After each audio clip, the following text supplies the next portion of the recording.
Welcome to Nerdindex. Today we're bringing together all of our final thoughts and reviews for the winter 2025 anime season. 2 shows are rolling over, having started in winter but ending in spring, so we'll be giving our final reviews of I Left My A-Ring Party to Help My Students Reach the Dungeon Depths and the Apothecary Diaries Season 2 when they finish airing at the end of the spring season. But here's what we thought of the shows that we watched for winter. Arifureta Season 3. If you skip the assault at the end of Episode 3 and pretend it didn't happen, then I would say that this was a fairly tame season, and it almost felt like filler in a way. But I guess nothing would really beat the drama and shock factor of Season 1. This season really did kind of feel like a setup for the end. It's like, obviously, you need to do the important things that we did do. It's just I don't think that you needed to do it across 16 episodes. The first half focused on the Rabbit Tribe establishing more dominance in the geopolitical environment. Shia is now officially accepted as a uniquely special person to Hajime, and the second half of the season focused on finishing the last 2 great labyrinths and collecting ancient magic. It was kind of funny too, because I don't remember Tio being this font of knowledge in previous seasons, but that could just be because we didn't rewatch them before this one. But it literally felt like every time they ran into something, she just became an encyclopedia to tell them exactly what was going on and how to deal with it. She has strong magic that she shows off sometimes, but it felt like the show was using this as a way to include her in fights, as she didn't seem to engage in the combat as much. Be too OP otherwise. To explain more into why it felt like a filler season, this is because a lot of things just dragged on for way too long. That's also why it was a little confusing that they insisted on it being 16 episodes. I'm okay when shows want to do extra outside of the standard 12-ish episodes, but this season did feel like it could have done with 4 less episodes and a bit more focus. Like in one of the labyrinths, they were fighting a swarm of cockroaches, and I swear to God, the one fight lasted an entire episode. Literally just fighting cockroaches. And then in the other labyrinth, they had to fight evil clones of themselves, and instead of fighting as a group or doing it as a montage, it was literally like every character had an episode to fight their inner self. Except for Ryutaro. Oh my god. Ryutaro. It's like, no. Except for Ryutaro, who got yada-yada'd over in both labyrinths, which was kind of funny. He just showed up and it's like, oh, it's over, I'm fine. Yeah, it was very long to have each character have their moment, but I also think I preferred it over that if they had cut back and forth between all the fights over the same amount of episodes, allowing us to really focus on the development of each character. And I hope this character development for each of them pays off in the next season, when it seems like the heroes party is going to be even more of a focus. With that in mind, I think at that point they could have just focused on Yue's fight from our team instead of everybody's, because she was the only one that had like a breakthrough, and then the heroes party, like you said, because they actually had important moments for themselves in that fight. Overall, it felt like the classic issue of an anime that's been running for too long and has too many characters in the main group now to deal with. With everything that they set in place this season, I feel like they could very easily conclude the story with one more season. Realistically, we just have to fight the demons, deal with Eri, and go home.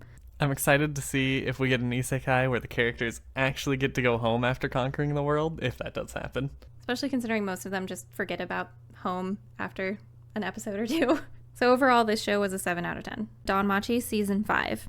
This season is what happens when a goddess has a midlife crisis and a girl throws a tantrum after having her romantic confession rejected. That is to say, it was filled with lots of gaslighting and manipulation. It was really cool to see the goddesses actually using some of their magic powers, though. Multiple factors skewed this season outside of my personal preference. I don't care for Sierra as a character, and she is the focus of this season. And after the big reveal, which I won't necessarily spoil, I think I understand better why I didn't like her.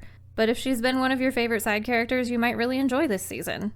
Then Freya is the main antagonist here after a lot of previous build-up, and she's also not that intriguing of a god to me from the way she's been portrayed. The whole big deal is just Freya being like, oh, save me from myself because I can't move on and I have to make it everybody else's problem. And then we go to war over it as if Belle is frickin' Helen of Troy or something. My biggest gripe is that no progress was made on the dungeon this season, which is really frustrating. My hope is that the biggest justification for this season was bringing the other gods' children together while also introducing us to the strongest adventurers, hopefully allowing them to unite in the next season and further delve into the dungeon. I think psychologically, because all these horrible things were happening to Belle throughout the season, it shaped my overall experience to feel negatively towards the show, which might be why I'm being so hard on it, or more than normal. Don't get me wrong, I am a Danmachi fan and I absolutely loved season 4. It felt like the show was making a comeback. But this season took away everything that makes the show special and unique and just put us in an eternally frustrating situation for a viewer to watch. Basically, the whole time you're yelling at Belle to stop being manipulated by everyone. It's really hard to watch him lose his agency like that. And if I have to hear that explosion impact noise one more time, I'm going to scream. It's overdone at this point. I swear they used to only use it in combat situations, but now they're even using it for emotional circumstances. Specifically thinking of the episode after everybody in town gets brainwashed, he goes to Hestia to check if she's also affected, and it makes the noise on his devastated reaction face. On a more positive note, as usual, Ryu doing anything is the best part of the show. It felt like her contribution to the fight sequences was given extra care and resources. Like, one of her attacks had some of the most dynamic camera work that they did the entire season, and her showing off her new magic was a huge deal. The show really does do a good job with keeping all the characters' fighting styles unique. Like, Mamma Mia literally fighting with a shovel, and Hedon's lightning magic was really cool as well. Yeah, I think of all the Freya Familia, Hedon was my favorite. It'll be interesting to see what the Familia do after the war, and if it'll mean that we have the strength to go into the deeper dungeon floors now, but this season was a disappointment to me, and I almost would have rather they condensed it into a movie between seasons so it wouldn't have lasted so long. It's a 6 out of 10. Sakamoto Days Part 1. I've never read the manga, so I didn't have many expectations going into this. The first episode kind of reminded me of The Way of the House Husband. They both have a male main character from a dangerous walk of life who's decided to trade that in for being a family man, and who has a kohai from his past still following him around. But Sakamoto Days quickly differentiated itself from that starting point by offering some very interesting world building and character backgrounds. It was fun to learn about what each character's quirk was as we got to know them. It's the kind of show where it has a lot of action, but it's not meant to be overly dramatic. Just because the synopsis says that this is about hitmen doesn't mean that you should go into it expecting a serious tone. The show relies more heavily on the comedy side of things, and I've seen a lot of people drawing parallels between it and Spy Family. As long as you suspend disbelief on how they survive certain things or how they go about defeating other hitmen, then you should have a fun time. We actually end up beating a lot of people with the power of friendship as well. I don't know why, but while looking at this from the outside in, I hadn't expected Sakamoto to be the man of few words type of character, but I think that they made it work, especially since Shin can read his mind. Most of the time you couldn't even tell if he was talking or not, which didn't really matter, usually. Because he's just talking through the mustache. Just gotta look for the little mustache wiggles. Nagumo and Seba ended up being my favorite characters. Even though they both only had short amounts of screen time, they had a lot of presence during those moments, and I think that Nagumo is particularly intriguing because we still don't really know what he's fully capable of. I felt like all the characters were good, but I don't really know if any of them stood out more than the others, but more how they built off of each other, like how Shin was Sakamoto's translator a lot of the time. This first part of the show only whet our appetite regarding the Order and Slur, so I hope the second part goes more in depth there. But now that we've been introduced to the escaped convicts, I worry that they'll be the sole focus of part 2, and we'll only get more crumbs about the Order and our main antagonist again. Overall, I think this was an enjoyable watch with lots of room to grow, and I look forward to watching part 2 in summer. This was an 8 out of 10. I am a noble on the brink of ruin, so I might as well try mastering magic. This is a reincarnated into another world anime, and the overall tone is cutesy and upbeat.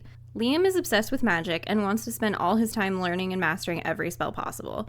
His affinity for magic gets him into a lot of situations that slowly but surely rise his social rank and power. However, the magic system in this show just didn't intrigue me, even though it was thoroughly explained and the show spends the majority of its time on it.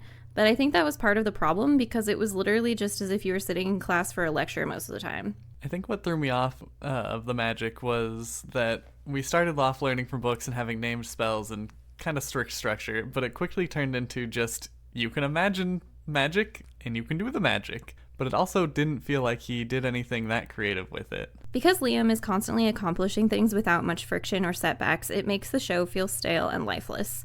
Then he becomes so powerful that the dragon Radon begins inhabiting him, which is when the show pivots to becoming a nation builder instead. This leads to viewers being subjected to step-by-step instructions for things like how to create currency or how to pave roads in a city. But the salamanders were so cute making the road. And for some reason, halfway through the show, Radon starts appearing as a 10-year-old girl instead of as a dragon with really no explanation. We didn't spend a lot of time with any of the side characters besides Radon, so it's hard to care about any of them at all. They kind of just float in and out of circumstances depending on if Liam needs them for something, which makes them not even feel like real people. They might as well have been constructs of his imagination with how much depth they had. Liam didn't really have much character growth either, there was just world growth for the story. And because of that, the ending didn't feel like an ending. There was nothing to resolve, and there was no true conflict. Plus, they introduced a brand new character in the final episode, which made it feel even less like a finale. If I hadn't been convinced to watch this one weekly, I definitely would have dropped it. Yeah, the show had a structure of any conflict that happens must be fully resolved in that episode or maybe the one after it. and not really much felt like it carried over between episodes, so it didn't feel like it was really building up to anything. This was a cripplingly average 5 out of 10. Possibly the greatest alchemist of all time. This is an isekai anime, and the first episode is very busy, with him being reincarnated and setting up his new life as an alchemist, and the goddess basically giving him a tutorial period to get settled in. But overall, the show has some laughs, some combat, and just feels kind of homey and comfy to watch. Takumi spends most of his time getting himself established before the Empire can summon the heroes while trying to stay under the radar, but failing because he keeps making things that no one's ever seen before. You can say the beginning and ending of his troubles were because of a toilet. But not the one that compares herself to being a toilet. There is a surprising amount of toilets in this show, as advertised in the trailer, I guess. It was still really funny without it being like full-on potty humor. This show is guilty of committing a lot of the same sins as I'm a Noble on the Brink of Ruin. With a much more entertaining coat of paint. We're magically overpowered, there's a group of new characters introduced in the very last episode, then out of nowhere in episode 10 we start city building again, but thankfully it was quick this time. And nothing against Moni, but she felt superfluous, like they just added her for the sake of adding another girl in the final arc. Yeah, it seems like they wanted to add a character to ground you in the new townspeople and the city that he builds. But the execution of this story and the other characters is much better than A Noble on the Brink of Ruin. The side characters actually have personalities and backstories, and you care about what happens to them as a viewer. The story feels less like a thing that's just happening to Takumi all the time, and more like he's actively making decisions that affect the trajectory of the story. The constant underlying threat of the Empire also helped. Yeah, it was nice to have an actual plot and a big bad that could actually come and get him. And Anat becoming an evil spirit from the bad will of the Empire is also a lurking issue that they could further improve upon. From what we saw of the two male heroes, it feels like they won't pose a problem for Takumi in an individual fight, but we're already seeing how destructive their deployment can be. I wish the show had given us even a hint of what Akane was capable of as a hero, though, because we didn't see her do anything except escape. The ending definitely feels like a setup for a second season, so we'll see if anything comes of that. I would rate what we've seen so far as a 7 out of 10. Unnamed Memory, Act 2. While the ending of Season 1 was a hard pill to swallow, I feel like Season 2 helped justify everything that happened and built upon it, which was way more than I was expecting. Tinashe and Oscar share a love story so sweeping and grand that it transcends all timelines. They're meant for each other in every past, present, and future, and because we know as a viewer that their love is inevitable, it makes it easier to stomach the amount of time loops we end up doing. The time travel was very interesting with how the main antagonist had to live through every time that someone did use the orbs to travel back. And on the backdrop of their romance, we still had a lot of intriguing international diplomacy, magic usage, and combat. The fight with the Demon Queen in particular was really well done. I thought that the world had a lot more going on than what was just presented in the show, and it would be really cool to explore it more with the other worlders and how they play into how the world was built. I understand that the show has some less than smooth transitions and in general doesn't hold your hand, but I don't see how that justifies most people rating it a 6. There was one that was a bit of whiplash, with Vault being the enemy at the end of one episode, and then their head mage in a different timeline in the next episode without explanation until the end of the flashback. I would have appreciated a little bit more indication when timelines changed. Right? Like, it felt like the only solid way to tell that something had changed was because their outfits would change, specifically with Tinashe, because otherwise the show didn't tell you what year it was or what time loop you were in. But I was engrossed, feeling so many emotions and so much empathy for the characters that those smaller complaints didn't matter that much. I can only assume the people rating it low are the same people talking about how the show rushed over certain aspects from the light novels, in which case maybe I'll let you know how I feel about it after I read them. But I'm glad to have had this experience first so that I could go in without bias. Anime-only ignorance is truly the path to happiness.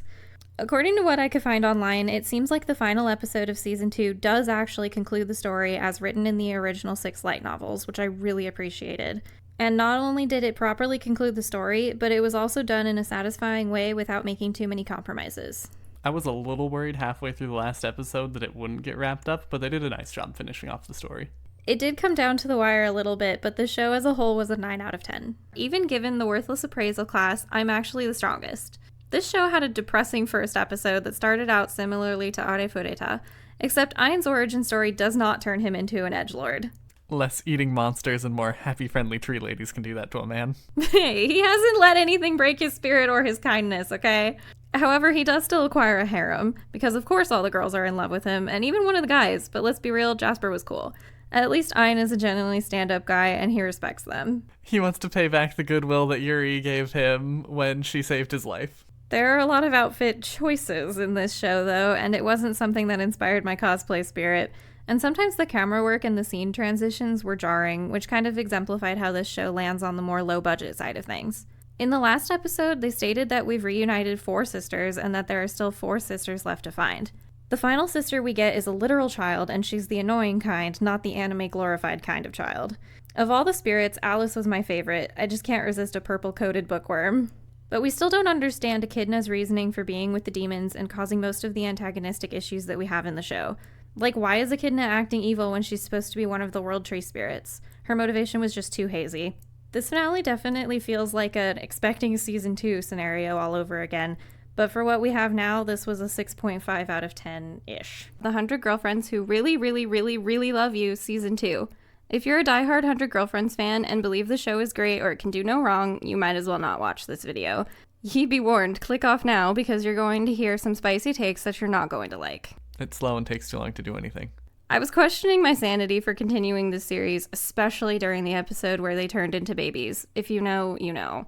This season felt more like a 4-panel comic-style show with almost no storylines carrying over across episodes, and some episodes like the hair growth serum or when they went to karaoke feel like filler. Plus, we're so busy filling the time with everyone having to take their turn saying a line or having their individual reaction that not much else happens. Season 1 felt like we were still getting actual backstory for the girls, or at least more than just an introduction episode, and now it just feels like the girls are literally their tropes and nothing else, and they're not giving them humanity. And Maito-san didn't even have the sparks flying soulmate moment, therefore I am a non-believer in her joining the harem. Maybe I watched Season 1 in a fever dream, because I don't feel like the comedy is even hitting me this time either. But the one joke that did get me was in episode 10, Rentaro tries to introduce Meimei, and the group is like, is this girlfriend in the room with us right now? Because of her disappearing act. I'm upset because it feels like they missed so many easy things that they could have done that would have been funny. Like, why did we never have a gender swap potion? And when are we finally going to kill a girl? I know, because I keep expecting at least one girl to say no to dating him or to prove that God's prophecy was wrong or something, but they just won't do it. They don't have the balls to do it, and so I keep thinking that maybe they could have a grandma that he had a soulmate connection with, and because she's already like 90 with one foot in the grave, that they could have this person be the one that proves it to them, but no. If he did end up having a girlfriend that could prove the prophecy correct by dying, she could just become the first ghost girlfriend. Realistically, I should have just allowed myself to drop this, but I kept seeing everyone raving about it online, and I succumbed to the peer pressure, but it never got better for me. So this is a 5 out of 10, and I will not be returning for the remaining 89 girls. Bogus Skill Fruitmaster. About that time, I became able to eat unlimited numbers of skill fruits that kill you. There were 3 distinct story arcs, and the second arc with the blacksmith was my least favorite. It felt like it dragged on too long and left me feeling bored, even though there were technically high stakes going on. In fact, the majority of the show was aimless, because the only goal that we were told was that Light wanted to be a hero, but as soon as he eats the second skill fruit, he just goes around being OP and beating really hard boss fights, so what is there left to do? After he ate the second skill fruit and learned that he was also resistant to the poison, why didn't he immediately eat more? It felt like he was still afraid of what would happen if he continued to eat them. But they waited until episode 4 to bring it up again. Yeah, and in that episode, there were some penalties for him eating more fruit. Not death, but it wasn't quite an afternoon snack either. I guess he did roll over having a really horrible headache or something, but why wouldn't he just eat one a day at home instead of waiting for emergency situations? This is probably what I would have done, although we don't know what all the available skills were and if there would be one that could cancel out one of his highly valued skills that he already had. So I could see an argument for the Sword God skill, the second skill that he got, being all that he was really looking for, leading him to not really need to keep eating them anyway. Well, those questions still bothered me. I found Lena to be a more interesting main character than Light, although she is the classic girl that just wants to help everyone and kind of nosy in everyone's business, but the fact that their storylines diverged made the show's pacing a bit awkward. It felt like it easily could have been 2 shows, as the 2 main characters were only really together for 4 episodes of screen time between the first episode and when they met up again and got to go on a single mission together. The fight sequences did not flow very well, and the choreography left me questioning what was actually going on, especially during the fight in the abandoned mansion. Light and Lena were separated by a horde of zombies, but it didn't even feel like they were in the same room with the way that it was handled. They concluded a plotline in the final episode, but left the main story off with enough leads for a second season, which I really don't see this performing well enough to get. There is some potentially interesting world building that was left behind with the Holy Sister and the other Bureau leaders that could make for some interesting storylines if this show does get to continue. The show as a whole could have been improved with more cohesion and directed momentum, so this was just barely a 6 out of 10. Banban Vampire. This had an old school anime vibe. There were also elements of BL and a 440-year age gap, if those things bother you. But as a vampire-obsessed Fujoshi, I was the target demographic for this show. The style of humor also really tickled my funny bone. The shenanigans they get into and watching the cast of characters riff off each other is really enjoyable. It took a bit for the show to get going for me, but after a few episodes, it was an enjoyable watch. I agree that the show might not be for everyone, and it is a little weird, but it's the silly kind of weird. So if you can put up with nearly episodic erections, which are censored, then the show's actually pretty good. Who ended up being your favorite side character? I think Kaoru for me, the leader of the G4, ended up being my favorite. She was a fun character because she would always be like, oh, I have to look tough, and then she'd be like in her thoughts dying over cute things all the time. But I also thought Rihito's dad was pretty funny whenever he was in the group too. The grandpa's comments sometimes were also just really good addition to the jokes. He's the only one that believed.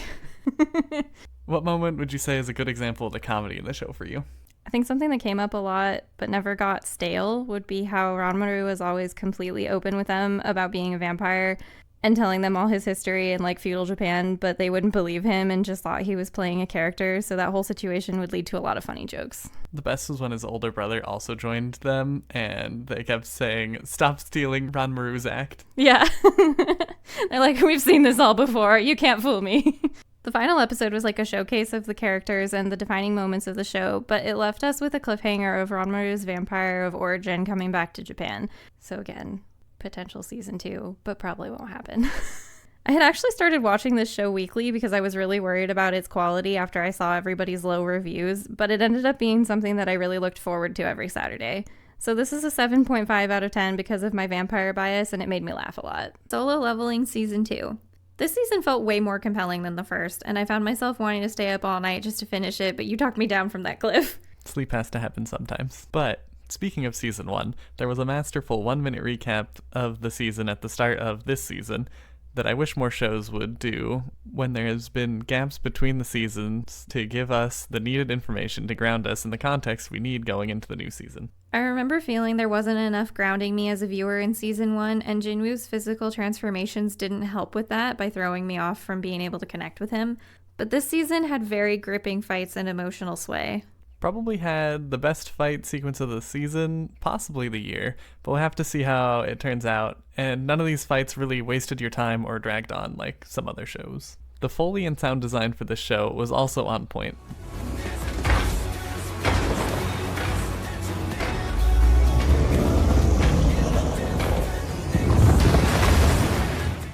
Allowing for viewers to really feel the hype of each moment.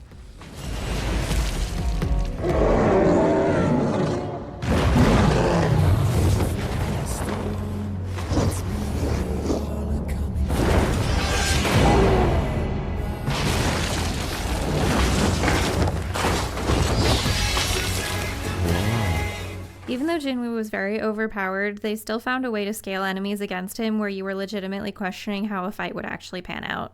And all of the Arise acquisitions we got have left us with an incredibly stacked team. I was actually shocked by Iron because it hadn't occurred to me that he could take a soul or a shadow from a fellow hunter. The conversion of Iron was a really pivotal moment for the show. Who was your favorite shadow that we brought in this season? I think my favorite one was probably the healer. Even before being a shadow, he was a really cool character with his ability. Maybe I just like the visuals of a character opening a book to use their powers. They're going to have to make a new rank above S after this, though, because Jinwoo and the foreign hunters that we've glimpsed are on a whole other level. Aside from him wanting to start his own guild, I wish that we'd been given a little bit more indication of what his next goal is now that we've lost the driving force behind his motivation for the first 2 seasons. Hopefully we get to find out what is going on with his dad and the other things around him. Yeah, I can only assume that he's going to end up fighting the 2 guys that we saw that were like opening their own gates or something to move around. But how they would cross paths is still hard to imagine, and of course I want to know more about what's going on with his dad. I'm also kind of surprised that we didn't really make progress on the relationship that I've seen spoilers for from the source material. Cha is at least aware of him now, but they're still just barely orbiting each other. I guess it's better to say that she's very aware of him, but he kind of is just like, okay, I saved her, great, I'm moving on now. Very aware. I just hope the rumors about season 3 being released in 2028 due to the speculation about the director's schedule aren't true, because this season was a phenomenal 9 out of 10. Welcome to Japan, Miss Elf. I'm glad that they were going back and forth between worlds, because I feel like we need more of those instead of just straight isekai. There was a good balance of the time spent between each world as well, though don't expect to make too many accomplishments on either side, because this was more of a slice of life story. Yeah, I felt like we could have done more, or at least finished the story that we were doing in the other world, as we found the dungeon, started exploring it, and then the season ended. Watching Marie experience Japan for the first time was like hearing about someone's first trip to the country and how beautiful everything is and how delicious all the food is, which comes off as cute instead of overdone. It is true, though. Coming home from Japan sure makes food boring. Also, her interactions with the librarian were really cute. Kazuhira and Marie's relationship was also really sweet, but I just wish all of their developments hadn't been sandwiched into the very end. And her spirit magic was really cool too. I also thought that Kazuhira's fantasy sword fighting was interesting, if a little bit unearned. I mean, he has been there for a long time. Well, but we didn't see it. Weirdra. Riedra? Weidra. Riedra? And Weidra was an interesting side character that brought a little new life to things without overstaying her welcome. Plus, she's a dragon, which is always going to be cool. And a cat! Overall, this was a wholesome and fun 7 out of 10. I have a crush at work. Yui and Masugu have a wholesome and realistic relationship, which means this is also an adult relationship with a surprising amount of mature but still censored moments. It really threw me off when they were talking about going to the hot springs and they just decided, let's try being in the bath together. In his little apartment bath. I thought they were cute together, and in general I had no complaints, but I just didn't connect with them as characters. There were quite a few fun moments, but some of them felt a little forced, like being in the supply closet. It could have just been him that hid, as she was supposed to be there, and that was the reason why her coworkers were looking for her there. I was infinitely more invested in the side relationship between Some and Hayakawa. The show was actually infinitely better when it focused on them, in my opinion, so I'm glad that they got their moment in the spotlight. That was the main reason I was glad that I didn't drop the show. I almost could see a cute third-person romance show from the perspective of a cafe worker just watching their relationship grow as they go to the coffee shop. The nail in the coffin was that instead of making forward progress with what little time we had left in the final episode, the show regressed to a flashback of when the main characters first decided to date. So I was a little disappointed, but if you jive better with the characters, I think you'll still have a good time. This was a 7 out of 10. Surprised you're not calling it a 6 out of 10 with how much you talk about dropping the show. I still have to admit the fact that the quality was good, like the animation was good, and like the soundtrack was nothing to complain about. All the core factors, it like literally just for me, it was the main characters that were my problem. I may be a guild receptionist, but I'll solo any boss to clock out on time. We watched in Japanese with subs, and Lululi barely opened her mouth in the first episode, and I was like, oh my god, that reminds me of Paimon. Then I went and checked the voice actor credits, and sure enough, it is Paimon's voice actress, which for me personally is nails on a chalkboard, but your experience may vary. At least she wasn't emergency food this time. But regardless, the first 2 episodes were really good, with high energy, and made me excited to see more. It felt like a lot was getting done, and the pace was fast but good. I definitely shipped Jade and Alina from the very beginning, and I'm glad that the show had the inclusion of them spending the festival together, but I feel like I don't understand why Alina is being so antagonistic towards him. Her personality felt very much like she really just didn't want to deal with anyone, but it felt especially targeted when it came to him. The only complaint that I can remember her verbalizing was that he acted overly familiar, and she felt like he was being too upfront about his romantic feelings for her. But then she'll talk about him as if he's the worst person in the world and she wants him to die from stubbing his toe or something. Which is not what we experience of him as a viewer. Jade's literally out here doing everything he can to protect his party members and to help make her life easier. The fact that by the end of the show she only softened to him by like 5% made me really sad. The Silver Sword members get into really dire fights with a couple life or death moments, but Alina was always there to help no matter how much she complained about it. And the way that they used their magic skills was pretty cool. You didn't want to talk about the magic at all? Meh. Oh. I understand that Alina's motivation is to avoid overtime, but it becomes her entire personality, and she doesn't have any character growth throughout the season because of it. Instead of using it as a jumping off point or building upon it or having her open up more as a character, they just keep harping on it really hard, and it started to get a little annoying. And it felt like she had no character development, as her only driving force is still not wanting to work overtime, which it felt like she picked the wrong line of work for based on what the show has shown us. It would have been better for her to just take the orb that she got in the first episode, sell it, probably earn enough money to retire on, and then never work a day again in her life. But that's just my opinion. The show also kind of flopped the end. They started hitting you over the head with the man in black, and then once he was revealed, we were told the classic, someone else was behind the scenes instructing him. So we don't know any answers to the questions about the ancestors and the dark gods, which made the conclusion unfulfilling. So this show had a solid start, but it fell off over time and was a 7 out of 10 for me. Medalist. I didn't feel as captivated and swept away by this show as it seems like the rest of the community was. I just didn't experience that spark. The dual protagonist setup was interesting, but Inori's story felt like it was only a conduit to seeing more interesting people than she was. Tsukasa was more intriguing as a character, and I kind of wished that they'd just done a show about his story instead. He was certainly the more interesting character, and it felt like they really thought out his backstory. Although, being only 11, I don't really see how she could have had much more of a backstory than just liked having seen her sister skate and wanting to do it for herself. And overcome the bullying. But I cared more about whatever was going on around her, like with Hikaru. Why was June training her? Why was she living with Ryo? We don't know, but I would have liked to know. Inori herself was really intense with her up and down mood swings, and I understand the hardships that led her to be so desperate to skate, and I'm not saying it's impossible for an 11-year-old to feel that deeply about something, but it also felt kind of out of place that she was treating the ability to skate as life or death. I mean, I waited to have my existential crisis until I was like 13. I will say that the CGI modeling the show uses for their skating sequences was pretty good. It was generally fluid and more natural than what I'm used to seeing. And it was interesting to see Inori's talent and hard work carry her through the ranks so quickly, even though she had technically started behind the curve of other skaters. However, this was a bit more of a how-to style sports anime, walking through the specific steps to execute a jump, for example, or how exactly to raise your ranks in the badge tests. It was also a bit more low action, low stakes than I was expecting. Like at the beginning, they tried to make it so that her mom was imposing stakes on her to prove herself before she started junior high, but then she wins like one badge and her mom says, "Oh, I do believe in you now, you can just do this as long as you want." Which is the correct thing for a parent to do, and I'm happy the show did it. But it feels like they could have had her watch her skate sooner, and that wouldn't have felt as dragged out. But after that, it's just Inori self-imposing a goal of competing in the novice division, but nothing would actually go wrong if she didn't make it, so the stakes just kind of went away after that. I don't want this to come off as if I hated the show or I can't understand how people would like it. I do honestly agree that the production quality was high. I just didn't feel like the story connected with me, so it's a 7 out of 10. My Happy Marriage Season 2. These new episodes still had beautiful visuals and a compelling story, but I didn't feel as connected to Mio as a character this time. And I think it's because in Season 1, so much of the story was about her personal suffering, internal struggles, and internal growth, but Season 2 was much more external plot point focused. Even though she did still exhibit character growth here, it was mostly just related to her supernatural abilities so that she could clean up the Usaba family mess.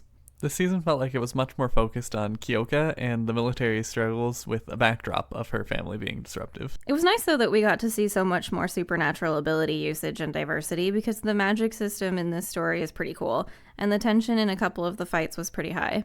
A lot of the fights were really cool. I do, however, wish we had a little bit more explained about what her power really could do. They kept saying it let her enter people's dreams, but it also let her see the past and the future, as well as she can touch people and put them to sleep, and just enter their conscious whenever she kind of wants. It makes sense why they would say her power is all-powerful, but it felt like it could do a ton. But since she was learning about it, we didn't really get to see her use it that much. They did finally bring out the book that was like, here's how Dream Sight works from the last person that had it. But then, like, we didn't really learn anything about it other than, like, oh, she unlocked the whole thing now. Okay.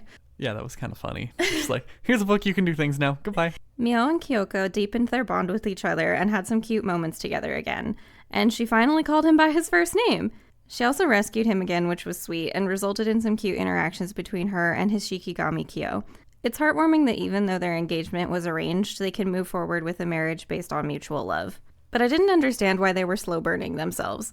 Like, we weren't told a reason why they delayed setting an actual wedding date, especially since her father had forsaken her, and they've known for a while that their feelings were mutual.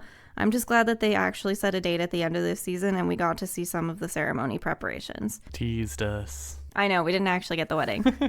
That ties into her finally meeting the rest of his family. At first, Kyoka's mom was really triggering with the way that she treated Mio when they first met, and she was so rude to her.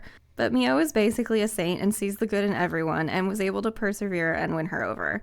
At the end of their visit, Kyoka's mom is the ultimate tsundere, being all like, here, take my old ribbon, it's a piece of trash anyway, and then being happy seeing Mio wear it. Kadokawa announced that another production for the series has been greenlit, but they called it an anime project, so we don't know if it's just another OVA or a movie, or if it could possibly be a season 3. Only time will tell, but I'm glad to know that this isn't the end of the line for the series. Season 2 was an 8.5 out of 10. Would you love me if I was a fly? ReZero, Starting Life in Another World, Season 3.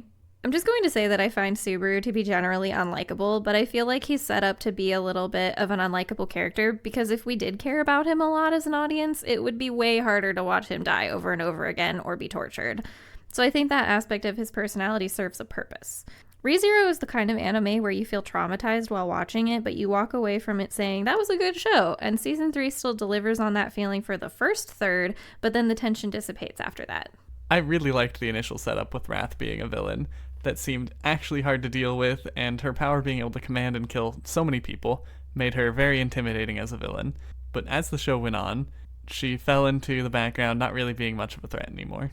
This entire season was only one story arc trapped in the Water City, which I thought was interesting, but to offset that, they brought 4 Sin Archbishops into the mix, which should have been a huge problem. Wrath felt impactful and scary, and like she would be difficult to deal with. Maybe because she was the only one that actually killed Subaru this season, but I'm not sure. Yeah, that was a bit of a disappointing moment for me, but not killing him is kind of the right answer for the most dangerous thing that the archbishops could do to him. But after Greed left him without chunks of his legs, it made less of an impact with the future archbishop. It's actually one leg, by the way. No, it was audible. No, it was the one. It was literally only ever the one. Are you sure? I am 100% confident. Only the one was ever bandaged. Only the one had the torn pants. The other one was perfectly fine. Remember what episode was that? Is that 2? One leg! There. Singular leg! Okay. But after Greed left him without chunks of his leg, it made less of an impact with the future archbishops not killing him. Greed, Lust, and Gluttony didn't have that same scary factor to me. Greed felt kind of silly. Lust was creepy with transforming people, and Gluttony was just the white whale again without being large and flying. I think the first interaction with Lust in the government building was supposed to be chilling, but it just made me sit there thinking sarcastically, would you still love me if I was a fly? That depends. Do you still talk to me, or do you have the lifespan of a fly? That's what I was wondering. Well, okay, I probably can't talk because they didn't talk, but that's what I was thinking. I was like, so did they retain their human lifespan, or are they gonna die in like a couple days because they're flies now? No, they're big flies. Maybe that makes big lifespan. What if that makes it shorter? I don't know. I think Amelia freezes them at the end, so we're never gonna find out realistically. Maybe next season. There were a couple times where I thought to myself that we were going to reset and die again, but we didn't, like when he lost his leg or when the dragon blood came into play, so it's interesting that we're walking away from this arc with a lot more permanent injuries and a lot fewer traumatizing resets. Mimi is literally the best and super cute, and I sat there and said, if they hurt her, I'm going to be upset. And then literally the next episode, she got super injured. But ReZero is just like that. It likes to toy with you. Like how Rem was everyone's favorite in season 1. Now we're 2 seasons without getting to see her much. I wasn't expecting there to be so many musical numbers this season either. It's like we were developing the power of song instead of the power of friendship. The bard was interesting, but not quite Yaskier. And there was so much monologuing. Has it always been like this? And I just don't remember because of the gap between seasons. This show usually has been more of a planning and talking show about how to do things. After he learned in the first season that running headfirst into situations ended up with lots of pain, suffering, and death. And kind of the biggest scene in season 1 was Rem's monologue that took half of an episode. That's right. But there were so many times where I felt like we were just talking in circles as a group and that it could have been cut down without losing the impact of the moment. Cough, cough. First hour and a half long episode. Not the whole thing of it, but like the middle portion of it. The fighting was really interesting though, and even though it was split across 4 different zones, it was still generally well balanced because we spent a decent amount of time in each place before going to another group. But the ending moments with Julius were properly sad, and I'm interested to see how the preview trailer and poster information that we got will tie into how this season ended and where we're going from here. I do feel like I'm gonna have to rewatch the show before the next season because it feels like we might be pulling some of the initial information back soon with the Rem situation. But overall, this was a 7.5 out of 10. The daily life of a middle-aged shopper in another world. Episode 1 was an experience. The first minute and a half by itself was one of the best and funniest ways I've seen a show gloss over what we all know to be the isekai experience. When Kenichi first gets to the tavern, Azalea's welcome was reminiscent of the "do you want food, a bath, or me" meme, and then not 5 minutes later she's saying that she'd be a willing mistress. We busted out laughing. And then she's lying on the bed and he's still writing something we can't see, and I was like, this is giving paint me like one of your French girl vibes. And no sooner had those words left my mouth than the show revealed that he had in fact been drawing her posing. So now we were laughing even harder. It was also funny to see all these fairly normal things that he was giving her, and she was like, wow, you're making me feel like such a noble. It was literally like candy. And then in the second half of the show, there was a man named Crouton, which made it hard to take scenes with him seriously. Not to mention the scene where Crouton was going into the forest with them to save his daughter, but the piggybacking on the cat person was just looking way too funny, and what was supposed to be a serious, life-threatening moment was just taken completely to a different level. Especially with Kenichi on his dirt bike running next to them. Kenichi's also an absolute ladies' man for some reason, with women routinely throwing themselves at him, and usually I'm fine with harems, but after the fourth woman, it started to drag the show down a little. The crux of this specific isekai is that he still has access to an online shopping portal that he uses to make money in the new world. After getting set up as a merchant, he thinks he'll be able to start a slow life, but events and people keep getting in the way, so the show is still fairly active. It was interesting to see what got people's attention. Like, the first thing that really got people was the clothespins he was using to mount his stuff to his stall. And let's be honest, as a merchant with access to Japanese shopping, the first thing you would try and sell to basically medieval people, spices. And what has the best spices? Curry! Curry is justice. If lower budget animation doesn't bother you and you're willing to put aside criticisms to just watch something for the lulz, then this was silly and entertaining and was a 7 out of 10. At least watch the first episode if you have access. Ameku MD, Dr. Detective. If medical distress, vomit, and death make you uncomfortable, then definitely don't watch this show. And some of the actions of the villains in each case will make you want to punch somebody. Looking at you, Miss Suzuhara. Ameku is an arrogant genius, but not in an unlikable way. Feels very Sherlock to me. This was helped in part by the good chemistry that the side characters had with her. More Sherlock vibes to me. Her assistant Kotori, very fun. She also opened up a lot more to show her humanity during the pediatric case in the second half of the show in particular. That was a very impactful case, especially with the other kids actually being rather wholesome in their motivations in the end. The show presented well laid out mysteries so that you as the viewer are being fed enough information to draw your own conclusions, but that it's still satisfying when Ameku reveals exactly how all the pieces fit together. I could usually get most of the pieces, but there was the final medical diagnosis that I wouldn't know the correct term for most of the time. They usually had one revelation that was really obvious with the camera work / dialogue, and a few more that if you were paying attention, you'd get them, and then one thing that if you really knew, you'd figure it out, but medical knowledge is not my strong suit. Yeah, this was definitely not a second monitor type show. Like, you should be paying attention. It's fun when you're formulating your own theories about the case as they unravel, and it wasn't just purely medical situations, as they would also get involved with some of the detectives' casework. Just don't take everything too seriously, because some liberties were made in the sake of storytelling. Blue paint blood. That was the one that everybody was complaining about. But I was constantly wondering how they had all this time off to go investigate cases outside of the hospital instead of having to work. Their department seemed like a support department that didn't have patients of its own, so they had a lot of freedom, and it seemed like she was usually found in her house / office on the roof of the hospital. Yeah, but then there'd also be times where she's like, oh, we have to go make rounds and stuff, so they still had responsibilities. It was just a little silly. And I've seen a decent amount of people saying that some of the medical information given to the audience is inaccurate, but this is a work of fiction, and so it should just be enjoyed as such and not taken as a serious statement. It doesn't have massive twists that you wouldn't see coming, but it does have some things involved that you would have to have prior medical knowledge to reach that conclusion for yourself. But I think that's okay, because not every mystery show has to have a gigantic impact. The show was still fun and binge-worthy because I wanted to know if my theory was correct or not with each case. The one that I was most right on was the last one, and it was the human elements, not the actual medical diagnosis of how it happened. That one was the more surprising medical one, because I didn't know that was possible. Well, now that we've seen the brain scan, I'm like, okay, I'm sure someone would have been like, what's that highlight there? But like, again, you have to have the medical knowledge, and we've never looked at brain scans, so... The second half also saw a slight dip in the animation quality and a significant increase in continuity errors, but it's nothing significant enough to ruin the show. And someone lovingly modeled the cars that we saw, especially Kotori's Mazdas, which seemed kind of unnecessary for this type of show, but I thought it was cool nonetheless. Rest in peace, First Mazda. Overall, this anime never left me feeling bored, and the final episode felt like a good conclusion to consider this a full story in just 12 episodes, which I really appreciate. This was an 8 out of 10. Toilet Bound Hanako Season 2. The show starts off with a Season 1 recap, which I really appreciate. There's just too many shows coming out per season to be forced into rewatching old seasons to get yourself caught up again. I was kind of surprised by how few episodes the wonder that controls time was given in this season, but the way it was handled was still interesting.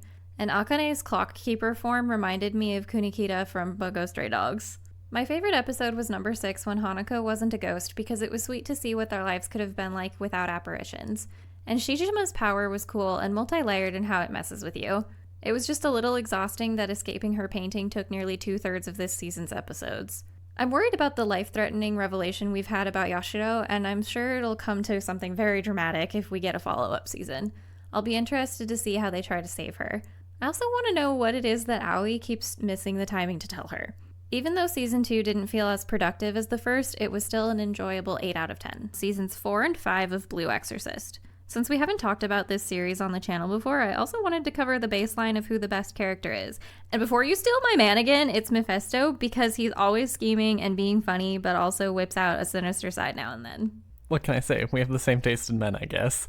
He also is the most interesting character of the show, and it is a shame that we still don't really know much about his true objectives or motivations. Season 4 was the Beyond the Snow saga. I was not expecting to contend with a breeding fetish this season, but it didn't last long, and Hachiro's character design was cool, so I'll let it slide. For any Rin Shamey shippers, there were some cute moments, and at one point I thought that they might actually get together, but then they decided to just stay friends, which made me sad. It feels like they really like to just tease us with this relationship. Questions were also raised about who Shamey really is and why her mom won't let her become an exorcist, or at least doesn't want her to. Yukio was really going through it as well, but I hate that he acts like he has to do everything by himself when he has so many people available that want to support him. It makes me want to just shake him. Then Rin regains his demon heart, and the transformation was interesting, but the tension around it didn't last long. I kind of wish that we'd gone more in depth with it instead of it feeling like we just sealed it back up again. And so on. I would also like to complain that we did not see enough Kuro. So Season 4 was an 8 out of 10. Season 5 was the Blue Knight saga, and it was a full season of backstory about Rin and Yukio's parentage.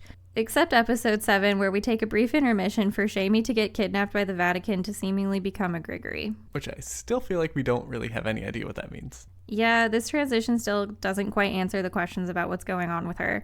And she finally realized her feelings for Rin, but didn't have any opportunity to act on it.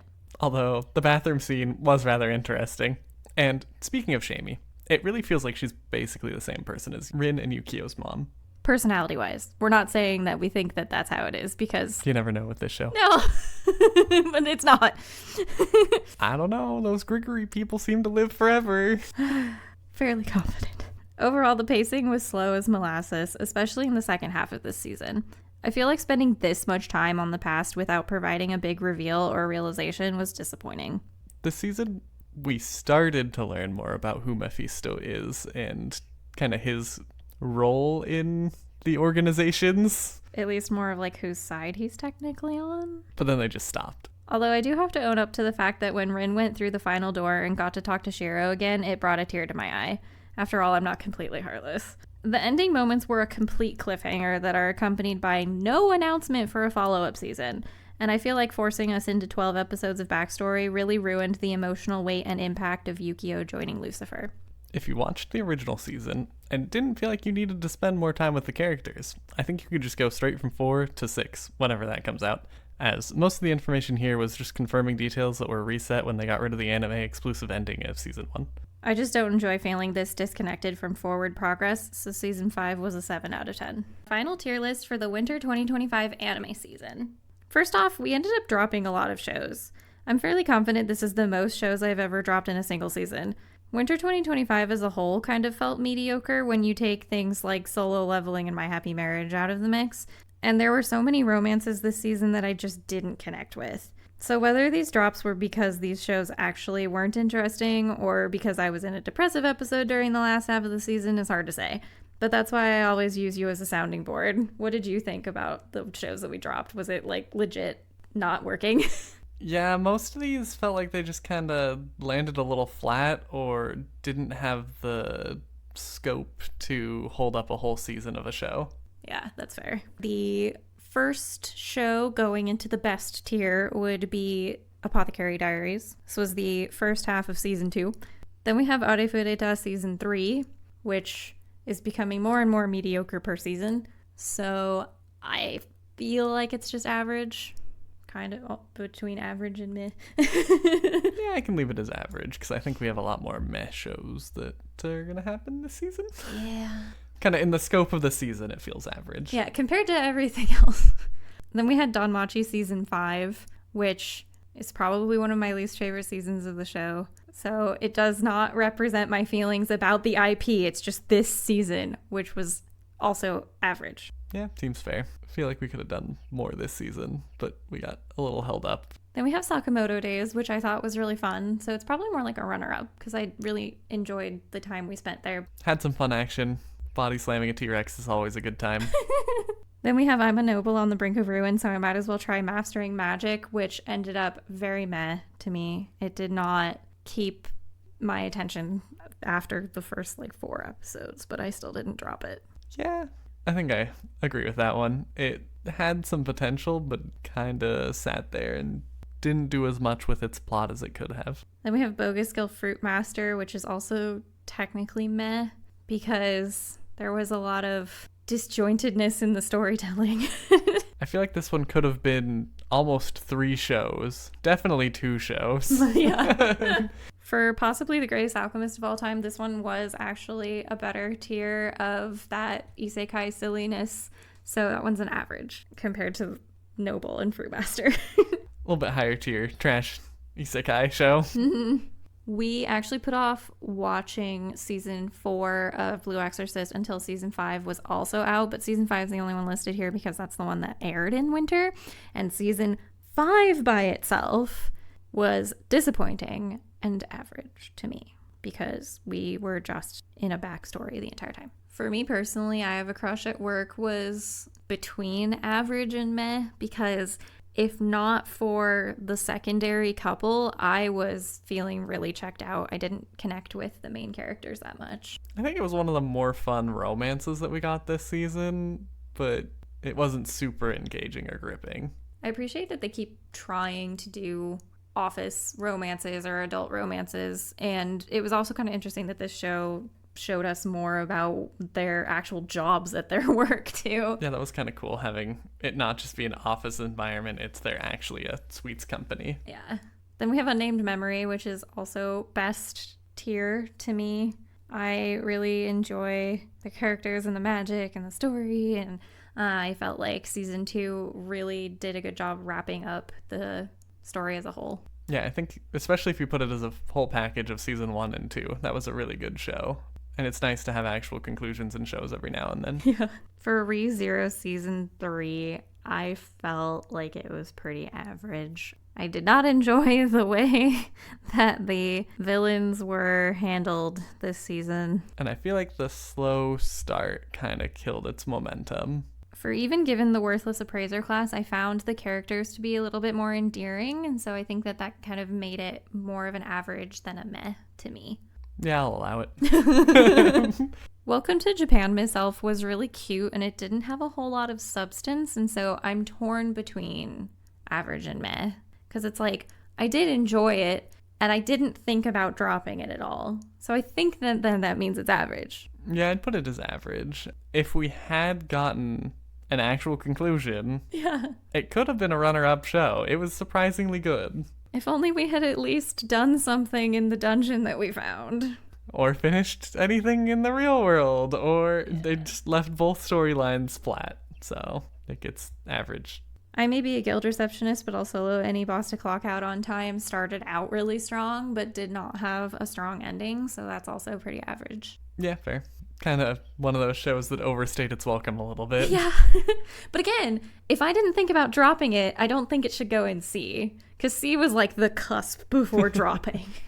Babanba Banban Vampire actually really surprised me this season, and I got a lot more laughs out of it than I was expecting. So it was a runner-up. You go into it being like, a weird show. You know it's going to be weird, so you're just along for the ride of it being weird. And it's not something that you would necessarily be all like, hey, anime friends, go watch it, because it's pretty niche. But you're here for the silly times. Solo Leveling Season 2 blew my mind. I swear I did not have very strong feelings for Season 1, but I fell in love with Season 2. It's amazing. It's in best. Yeah, it lived up to kind of the potential that Season 1 left us with a little bit, and really good, fun action. I watched Toilet Bound Hanako Season 2 without you because way back in the day when we watched Season 1, you ended up falling asleep and I binged the whole thing that one night. And so you don't know what's going on anymore. It's not my fault. But I thought Season 2 was still fun, so it was a runner-up. Medalist was one of those ones where I could see why people like it, but I didn't connect with it. And I don't want to sit here being like, oh, it was bad, because obviously it wasn't bad, but for me, it was average. Well, that's surprising. What? I thought you were going to go meh. I didn't think about dropping it. Well, you had stronger opinions than I did then. It can go an average. Yeah, you almost told me to watch it without you. Uh-huh. What was your biggest turnoff then? I struggle with shows where people are trying to be kind of too competitive. Oh, yeah. Sometimes. The competitive energy was really high. For the 100 Girlfriends Who Really, Really, Really, Really Love You Season 2, I should have dropped it. I shouldn't have let the community hype sweep me away. I should have just listened to my disappointment, and I should have dropped it, but I didn't, and so it's meh. The Daily Life of a Middle-Aged Shopper in Another World was really funny and like high energy through the first half, but then I kind of started to feel a little disconnected in the second half. So it's like average. A lot of shows this season really flopped the second half now that we're talking about it. It happens a lot with shows. This one started off, first episode, really fun. Kind of the rest of the premise, just pedaled along. There were still some funny moments here and there, just not as strong. Ameku MD Dr. Detective was actually way better than I was expecting it to be, so I think that'd be like a runner-up. Yeah, it was a fun show. So I'm back to the like, Season 1 was great and I loved it and it was a 10 out of 10, but Season 2 of My Happy Marriage was like, I felt... It's not that I want her to suffer, but she definitely... The story's more interesting and involved when she's struggling. Yeah, so the struggles that the story presented to her this season didn't make her as interesting, but she's still so wonderful and cute, and I still like them as a couple a lot, so I think it's still best. Yeah, it's not that my opinion of the story as a whole went down or anything, and I still really enjoyed watching it. Like, we watched that one after a series of shows that we either dropped or didn't like that much, and so watching that with a breath of fresh air, being like, oh, this is what a good show is like again. So, for context, I dropped Orb. I did. You didn't. Because I legitimately watched 4 episodes and then went to bed and had nightmares about the torture. So I was just like, no, I'm not doing this. I'm much more tolerant to gore and torture. Unfeeling. No. So, caveat. I'm 7 episodes in, and I've watched episode 22, so I have On accident? On accident, yeah. So I have a fairly decent idea of where the show's going. I'm really excited to see how it gets there and what we're gonna do. So, I haven't finished it, so I can't put it in best. So, I'm gonna say it's runner-up. And then you watched Shangri-La Frontier Season 2 without me because I watched the first season and was like, this is the experience of watching a streamer, but you'd rather be playing the game for yourself instead. I feel like Season 2 picked up a decent amount, except in the second half, we started like 5 storylines and finished 1, maybe 2. And so it gets marks off there. But you're getting a Season 3, right? They already announced it? I believe so. So I'm going to put it in average because it didn't finish the story. I don't think it was meant to this season. I don't think anybody thought it would, but to leave you with that many loose ends is a little frustrating. We have 2 huge loose ends. He's literally underwater fighting a boss and in a video game tournament with his friends in the real world. Like literally in the middle of both. In the middle of both. Oh, that's unacceptable. Okay. We're like 3 or 4 days into a 7-day raid in Shangri-La Frontier, and we're playing a different game in a tournament live. Oof. And we've played like 1 match. Like, that's not where you leave a season. So there's our final tier list for the Winter 2025 anime season, and I feel really bias looking at that best column, seeing that it's all returning seasons. But hopefully you see something in the A's or maybe even the B's that you're like, oh, maybe I will give it a chance. Let us know in the comments how you felt about this season as a whole, and if you're having fun, please like and subscribe.